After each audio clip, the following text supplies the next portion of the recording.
Hello, this is Melissa Hale Spencer, the editor of the Altamont Enterprise, here today with Frank Dees of Knox. And Frank is someone, I would describe him as a man on a mission, maybe more than one mission.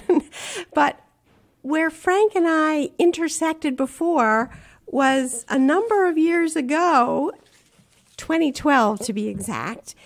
And he came into our newsroom at the Altamont Enterprise with an incredibly heartfelt story. We had been writing about concussions and high school players that had suffered them and some of the long-lasting effects. And I had done an editorial on a program called Impact, urging high schools in our area, which they have now done, to employ a program that would give a baseline. So if someone was hurt in a game, in a practice, the coaches would have some way of judging if they were able to go back in and play. So Frank told me his story, and I'm going to ask you to just recap that really powerful story about your brother. Well, thanks, Melissa. You are a great writer, and I have probably for the last 7 years spread the word what a good writer you are, because I have sent in probably hundreds of envelopes, your story that you encapsulated in the editorial. It was from, to be exact, August 16th, 2012, that I came into your office, and I had been, in your words, Frank Dees had something to say. He came to our news office to say it. He had laden with stuff. And very much like today, I'm always carrying a lot of stuff. Yes, he has come in with piles of notebooks, papers, and a very important shirt, which we'll hear about. Go ahead, though, with the story of your brother. Okay, for the past 7 years, what I have, my mission statement is sometimes we have to protect athletes from themselves. And the story in Cliff Note form, because we're all familiar with Cliff Notes, is that Rick had told me on a Tuesday game that we had. I'm just going to interrupt to back up for a little setting here. Frank is one of 6 brothers and raised in Litchfield, Illinois, with a father who was a hero to them, an athlete, Roy, and both Frank and his older brother, Ricky, were on the high school football team. So go ahead. I just thought people needed a little setting there. Yeah, Rick was 20 months older than me, and what I had not shared with any of my brothers and had not shared with anybody else over the years, which was 50 years, that Rick, on a Tuesday game that we had been playing, had told me that in that Tuesday game in Staunton, he was an end and he was tackling, and he came up to me in the hallway, and with another individual who at this particular time, his name was Lenny. I remembered since I've seen Melissa. And he pointed to his head and he said, "Don't tell Mom and Dad, but I hurt my head." So I didn't, as brothers do, and on a Saturday game, which was an evening game, I didn't get to go. I was a defensive back and a quarterback, second string quarterback. And I was grounded at home, but the phone rang, and Rick was hurt in the game. And that evening, from the second blow, which is second concussion syndrome, he went down and was transferred to Staunton High School, Staunton, Illinois. The hospital, yeah. He went to St. John Mercy Hospital, and where he subsequently died from a head concussion or aneurysm. It's okay. Yeah, what a terrible, terrible thing. The editorial, if you're really interested, is well framed and beautifully written by Melissa. I could read different excerpts from it, or if you think that's appropriate. If not, Do whatever you want, Frank. But what struck me that day you came to the office is you had been bearing this burden for so long, and you decided to speak about it. And it was just so moving. And now, catching up all these years later, I happened to run into Frank at getting gas at the corner here, and he has distributed this message through the editorial to countless people, and just showed me letters, sheafs of letters from people who've been moved by his story. So tell me a little about how this became your mission and how you've been carrying it out. Well, one of the things, it was a great lift. It was like a tick being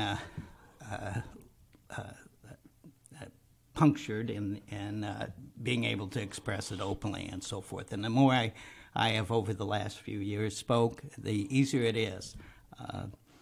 I actually have met people, countless people throughout the country on airplanes and everywhere. And just to give you some data, since 2012 when I spoke, there are 35,000 fewer individuals playing high school football. Now, I want to make this very clear. I love sports. I love football. And I know part of what you told me, too, was after this happened, after your brother's death, the school board, the Litchfield School Board, had wanted to do away with football. And your father spoke to the board and said no. Right. Actually, Dad saved football in the town of Litchfield. And he wasn't pressuring any of us to play or not play. I very vividly remember going out on the front porch and Dad saying to me, this is immediately after my brother had passed. And in the story, I had found out how my brother had passed since I was grounded that night. I went the next day after us going to church to get donuts for my uncle. His name I'm going to put in here because I loved Uncle Scuts. Now, there's not a whole lot of Uncle Scuts out there, but Uncle Scuts Cademo from Hillsborough. And he said, go get some donuts. And while I was in line getting donuts is when I overheard somebody said, did you hear Rick died? And that's how I found out. Things have changed, thankfully, since the 60s. We have counselors. We have people and nurses in schools and so forth. But there was no such thing back then. And basically, I kind of, with the other brothers and the mom and dad, we kind of made our way through life. I think we all turned out pretty good. I'm real proud of all of them. But the important thing, going back to on the porch where I was talking with Dad, he said, it's up to you if you want to play football. Your mom and I will support you if you want to do that. And I ended up playing all sports like all my other brothers, and we played football. But I know, as Melissa wrote in the article, I'll quote her, all of us played football before every game Mom's heart hurt. And it did. Right now, the mission with sometimes we have to protect athletes from themselves is we're all grandparents or grandpas or moms and dads and so forth. And I think we're getting smarter. We're trying to make the game safer through helmets and all kinds of equipment. But the key that I think we need to know, and this is my mission, this is what we need to know, we have to let the kids know it's okay to say, I'm hurt. It's okay, Mom and Dad. I know you don't want me to play tonight, but I want to let you know open and honestly I hurt myself, because no game is worth the life of a child or anybody. I'm concerned about professional athletes. Now, they get paid big bucks, as I said right before I was talking with Melissa about at bat. There's athletes making $44,000 per time at bat. And a lot of those athletes will go out and play hurt today. I'm concerned about it. I'm a huge Cardinal fan, and I'm concerned about a couple of the ball players that go out there day in, day out, no matter whether they want, whether they want to play simply because that's their job, and they don't want to lose their job. And so getting back to the high school and younger folks, here's where the graveling comes in, Melissa and the voice. Getting back to the younger kids, I'm right now, and there's been a lot of talk about tackle football for Pop Warner football. Now, I don't want to attack Pop Warner football because you've got a lot of advocates on that side. But I do not believe kids under 13 should be playing tackle football. And the reason they should not be playing tackle football is their brain is not ready for that. They are not ready for that. The coaches aren't ready for that. And there's flag football is wonderful. You can learn the same skills: teamwork, leadership, all kinds of teaching moments in that. But without the impact, yeah. Correct. Well, I was just moved. You shared with me some of the letters people have written back to you after you've talked to them. Right behind you. It's about what? There's about 200 of them in a 3-ring binder under those Oh my shirts. gosh, 200! Yes. Wow. Well, those are just as you see. Those are just some of the latest ones. But the connection is so personal. Like here's someone writing about, I think it's a he, his daughter Monica, and it says that he read the editorial and it really touched me.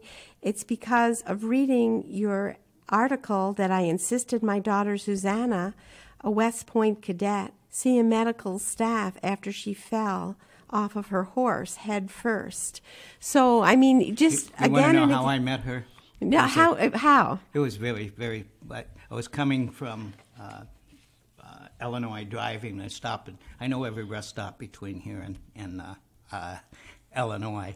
As you age, you tend to use those places more. And there was this lady, and she is the one that actually wrote, and she had Illinois plates. And so I said, "Hi, from Illinois," and she said, "Yes, you probably haven't heard of it, Carbondale." And I said, "Well, I went to school there, Southern Illinois University," and one thing led to the next, and then I got her address, and she works, as you see, as a counselor at, what's it say there on the very bottom? It just has crossed it out. It's yeah, she's the executive director, and her name, I mistook it for, it's Danulia Del Rio. Right. She's the executive director for Anna, which is a town down in southern Illinois. It's a county, and so after that, she has a daughter going to West Point, as you pointed out. And who had fallen off a horse. And here's another one. This must be somebody that you met on a plane, because she said, "I know I mentioned on the plane," and you must have sent her the editorial, because she goes, "What a heartfelt story. I know this must have been hard to share so many years later, but it's what people need to hear." Is that the lady that had the boating accident? Yes, her name is Amy Gasso. Amy was. I just met her when we were taking my brothers and me and my brothers were going down to New Orleans, where we donated my mom and dad's.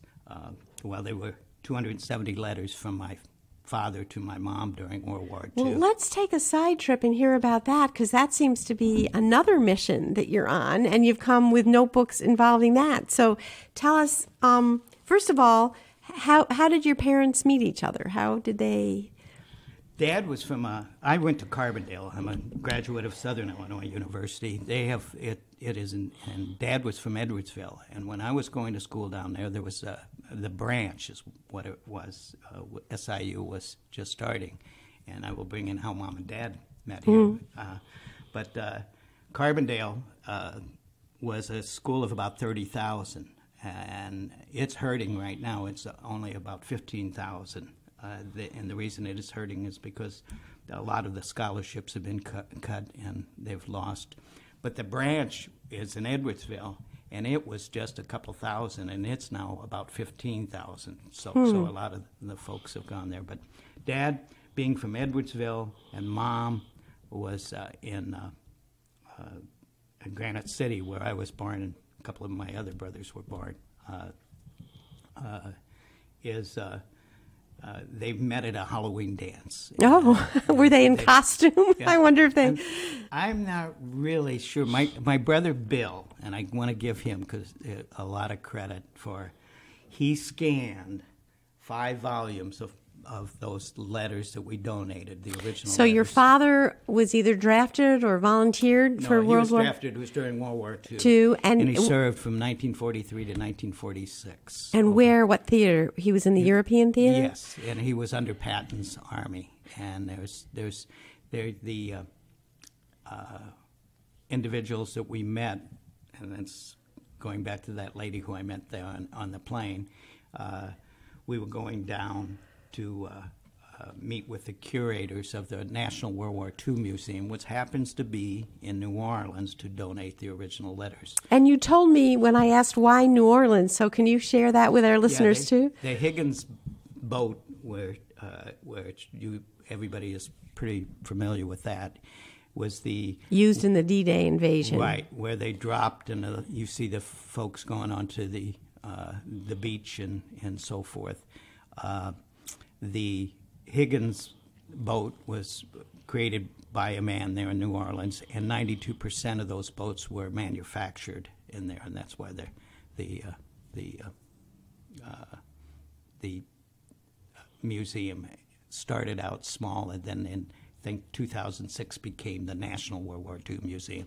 It has just exploded, and I highly recommend folks to, if they get a chance, to go down there. But Brother Tim is the oldest brother. I'm going to put in some little nice words for Tim. He's a Silver Star recipient, 2 Purple Hearts, 2 Bronze Stars, a Green Beret.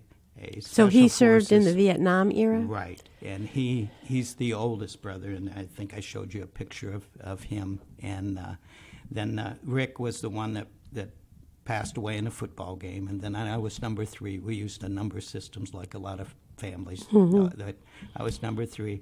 Number 4, Brother Bill, is the one. It's the genealogist expert, and he's the one that scanned and did a lot of the legwork on pulling together the gift to a National World War II Museum. Brother Chuck was a photographer and has fallen on some hard times, but it was a forensic photographer. And I'll just mention this, that I think one of his tough issues was the day that my brother died was his birthday at 12 years old. And that's something I think that it was tough to deal with for a 12-year-old. And Brother Dennis is the youngest. He's up in Vermont and has been battling. He's has his master's in substance abuse counseling and has been dealing with the opioid epidemic that exploded in this country over the last. Oh, he must have his hands full. Yeah, he does. So 4 of us are Salukis: Tim, myself, Bill, and Dennis, and we all paid our way through college without. Dad couldn't afford loaning us a car, much less giving us any money to go to college. So I remember you're saying we were poor, but we didn't know it. Right. Yeah. One cool thing about, I'll say about going back to Southern Illinois, and I'm going to say some nice things about them, in that Tim started out as a bus boy, bussing dishes at Lentz Hall, and then that's how I did it, and then. But he got a job as a university operator, and that was in probably 1963 or 64, and which was the university was about 30,000, and a university operator at that particular time was responsible for all 911, which there wasn't such a thing, but emergency calls and all of that for 30,000. And one of the Dees boys had that job from about 1964 to the mid-'80s. Oh, my goodness. Oh, my goodness.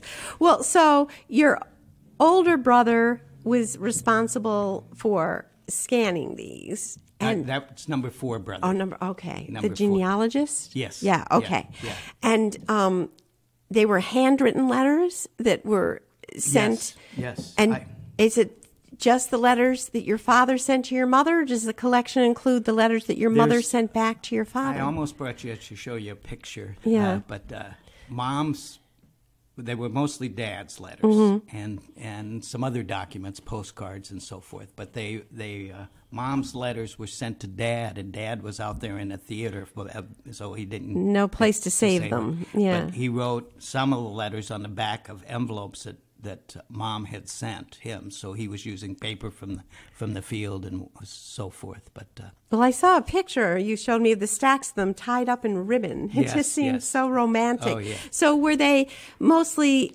I guess the censoring would have taken out a lot of the descriptions of battles or places. Were they mostly love letters? What's in the letters? They are love letters, and how Dad's feeling that day, and they're very, very touching. Actually, they're interested in Nancy, my sweetheart of 45 years.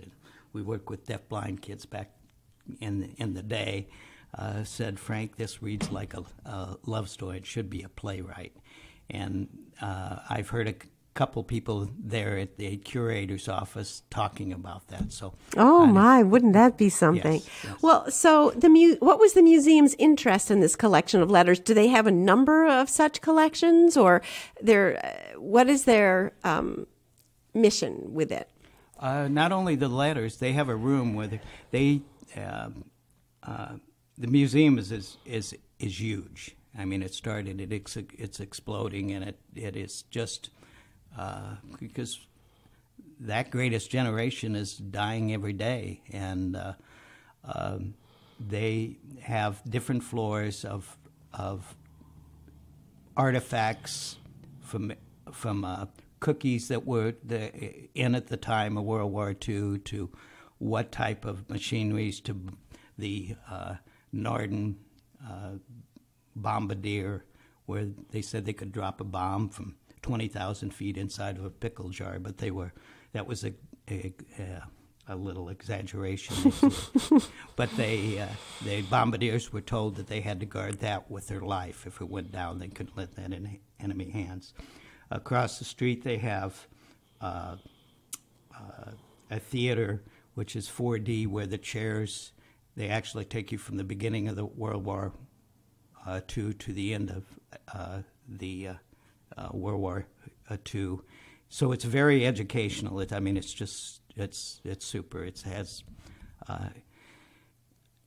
I would say if you're going to go there, you're going to spend easily a couple days if you really went into it, but a few hours. It costs you, for the cost, it's about $21 to get into the place, and it's just well worth the time.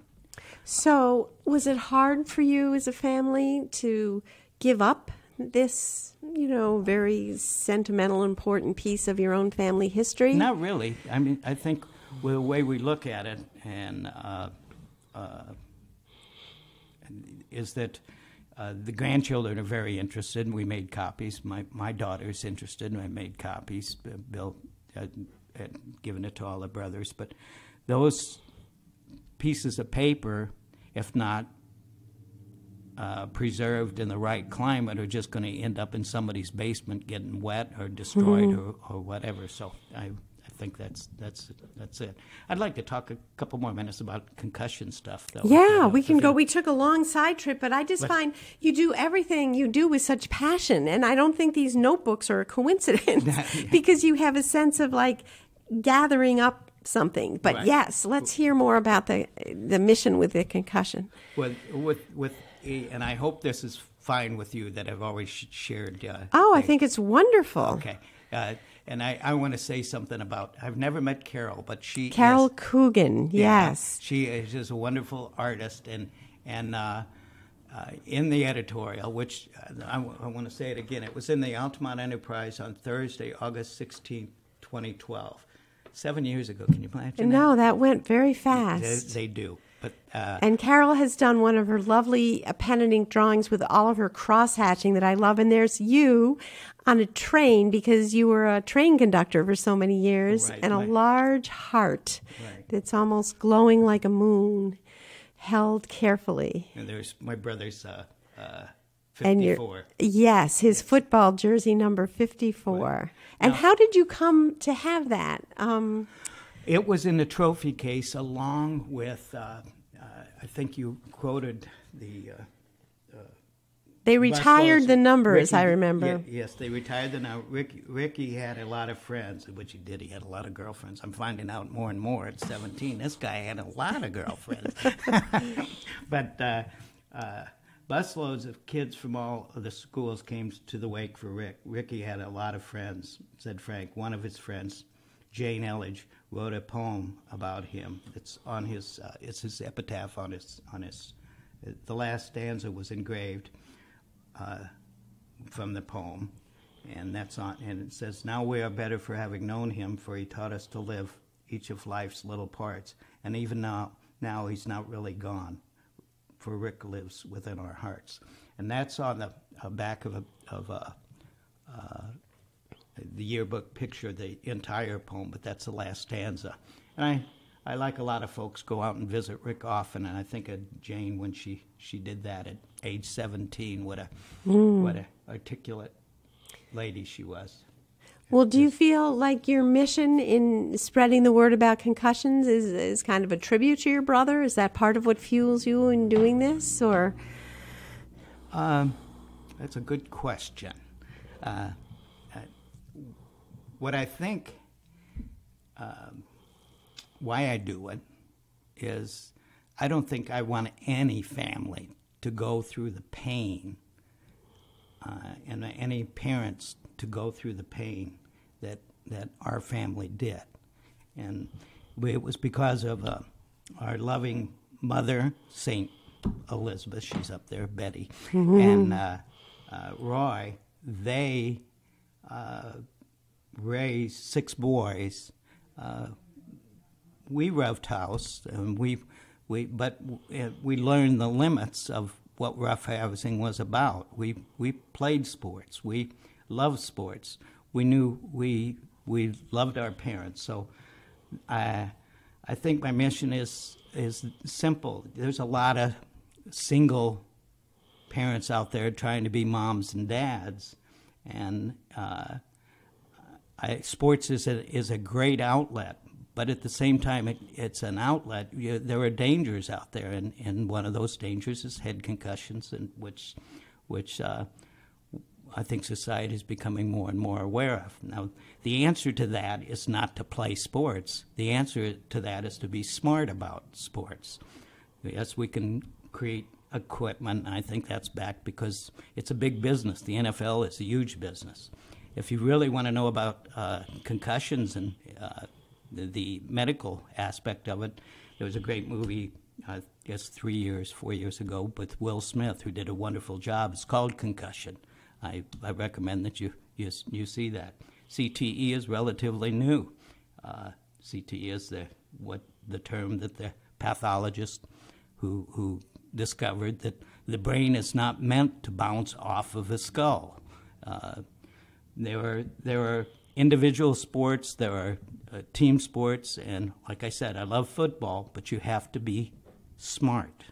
Kids have to be smart to let mom and dads know. Locally, there's a couple individuals that have come to me and said, "Thanks, Frank, due to the article that you shared and it was in the Enterprise."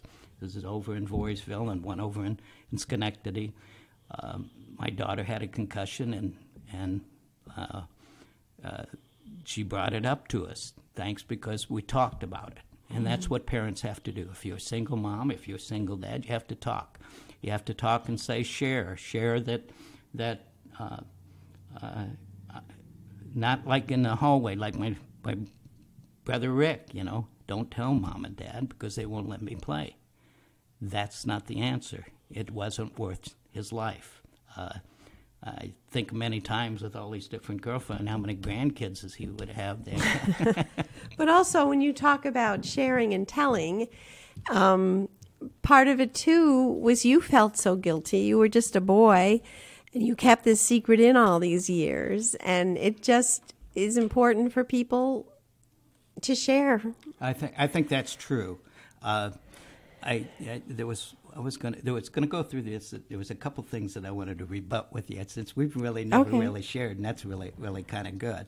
But and I don't want to keep you out. How are we doing time wise? We have to hear what you have to say. Okay. I thought when you concluded in the story, it was talking about Tim and the military experience and his Silver Star, and that people stuff things.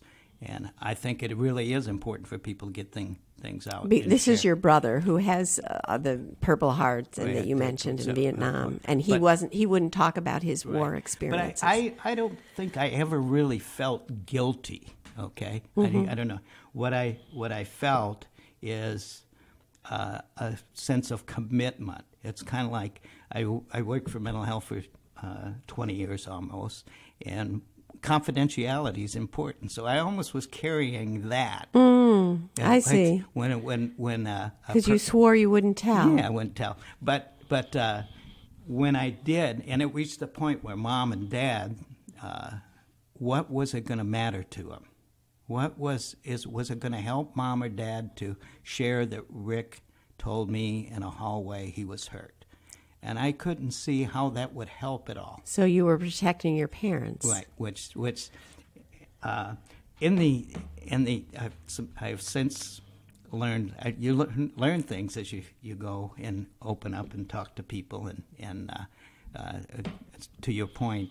But one of the things that I recently learned that I thought Dad didn't know about the head injury, and one of the brothers told me that he had mentioned something the day of the game and gave him aspirin. Now, you think about a head injury, and he may have had, on that first hit, a bleed started. What will aspirin do? Make you bleed more. Right. So it's another reason to share why and if you're injured. And why I'm passionate about it is I went to Carbondale. I was going to be a teacher. I was going to be the best coach in the world, because the guys that protected me, and just yesterday I'm still trying to find one individual, were my coaches. One ended up going, actually two of them ended up going on and coaching NBA ball players, and one was a head basketball coach for the University of Hawaii for 42 years. He's the one I haven't found yet. But then, and the old football coach that we alluded to, I went and saw him personally, and he said, I knew there was something more to it, Frank. I knew there was. We looked at the films and couldn't see why, but he didn't know about the first hit. So I think that me wanting to be a coach, and I got involved with how I ended up in New York. This is probably a real quick story I ought to say here, but I worked for mental health and developmental disabilities for almost 20 years, and was worked my way up to doing statewide quality assurance work. And then, because of Maria, who was my wife,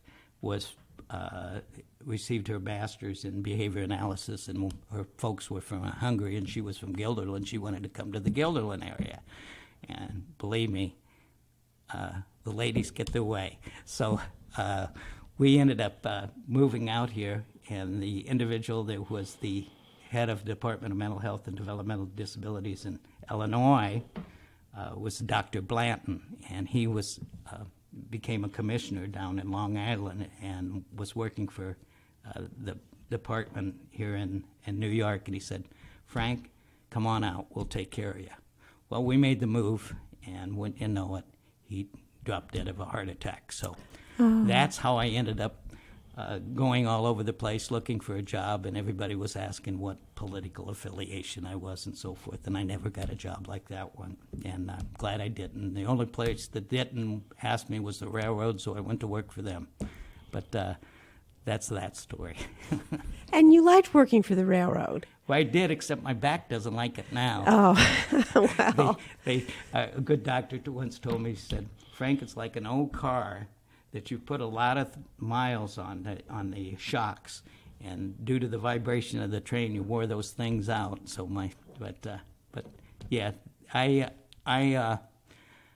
have come full circle, and now it seems, as I shared with you, it seems in my golden years, a good mission to, as a educator at heart, to get the word out that sometimes we have to protect athletes from themselves. And that's a perfect ending. We have ended where we began and know the place better. Thank you, Frank. Thanks, Melissa.